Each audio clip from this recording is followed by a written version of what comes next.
Ayşe.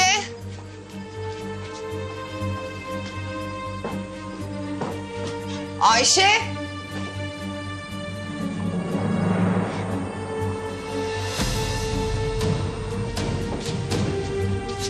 Ayşe. Efendim Mine? Abla, Ayşe bulundu Beykoz'da bir parktaymış. Yanında da kimse yokmuş. Nasıl bulundu ya? Biri bana Cumhuriyet köye gel dedi. Ayşe'yi vereceğim sana diye.